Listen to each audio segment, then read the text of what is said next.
নানির বাড়ি থেকে ফেরার পথে শিশু আলিফের পায়ে কামড় দেয় একটি সাপ। পরে সাপটিকে দৌড়ে ধরে মেরে ফেলে তার বাবা হাবিল উদ্দিন। পরে মৃত সাপ ও আহত শিশুকে নিয়ে রৌমারী উপজেলা স্বাস্থ্য কমপ্লেক্সে হাজির হন স্বজনেরা। পিছন থেকে সাপে কামড় দিছে, ওর বাপ টের পানাই, ও টের পাইছে। 19 এপ্রিল শনিবার রাত 8টার দিকে কুড়িগ্রামের রৌমারী উপজেলার বন্দবেড় ইউনিয়নের বাইটকামারি এলাকায় নানির বাড়ি থেকে ফিরছিলেন 8 বছরের আলিফ উদ্দিন। বাবার হাত ধরে হাঁটার সময় হঠাৎ সাপের কামড়ে চিৎকার করে ওঠে শিশুটি। ঘটনা বুঝতে পেরে তৎক্ষণাৎ সাপটিকে ধরে মেরে ফেলেন হাবিল।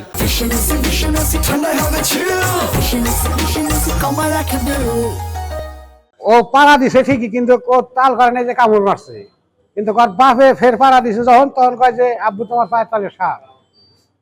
ওইভাবে তারপরে চাই দেয় যে ওর পায়ের এইখানে কামড় দেওয়া, মানে জোড়া সাপ কয় জোড়া সাপই।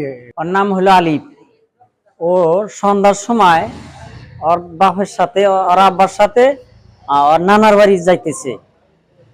পিছন থেকে সাপে কামড় দিছে, ওর বাপ টের পানাই, ও টের পাইছে। টের পাইয়া অলরেডি সাপ দেখে ফেলাইছে।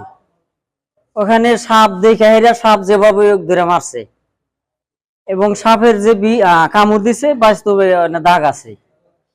তারপরে ওর বাপে নিজেই ব্যান্ডেজ করে এদিক সেদিক খবর দিছে সাপে কামড় দিছে। তারপরে সবাই মিলে এই যে হাসপাতালে নিয়ে আসা হয়েছে।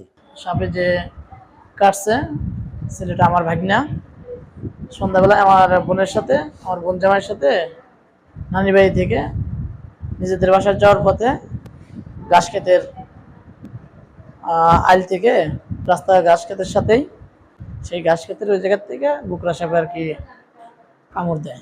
কামড় দেওয়ার পরেই তাৎক্ষণিক এমার্জেন্সিতে নিয়ে আসা হয় এবং এই জায়গার থেকে পরে আবার ট্রিটমেন্ট দেওয়া হয়েছে। এদিকে আলিফকে কামড়ানো সাপটি বিষধর নয় বলে আশ্বস্ত করেন রৌমারী উপজেলার স্বাস্থ্য কমপ্লেক্সের মেডিকেল অফিসার আবু হাসান শাহরি। বাচ্চাটা যে কারণে এসেছে সেটা হচ্ছে যে তার আত্মীয় স্বজন বা তার বাবা মা জানিয়েছে যে তাকে সাপে কামড়িয়েছে।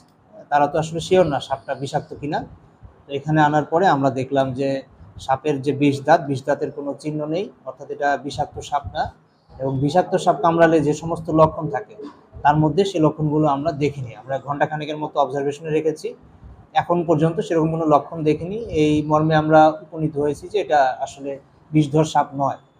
সেজন্য তাকে মানে এটার জন্য মূল চিকিৎসা যেটা রিঅ্যাসিওর করা বা তাকে আশ্বস্ত করা যে এটা কোনো বিষধর সাপ নয়, এটাতে আপনার তেমন কোনো ক্ষতি হবে না, আমরা এভাবে তাকে আশ্বস্ত করেছি। দ্বিতীয়ত তাকে টিটেনাসের ভ্যাকসিন দেওয়া হয়েছে এবং সাধারণ কিছু ব্যথার ওষুধ এগুলো দেওয়া হয়েছে। শুভ খান, কালবেলা।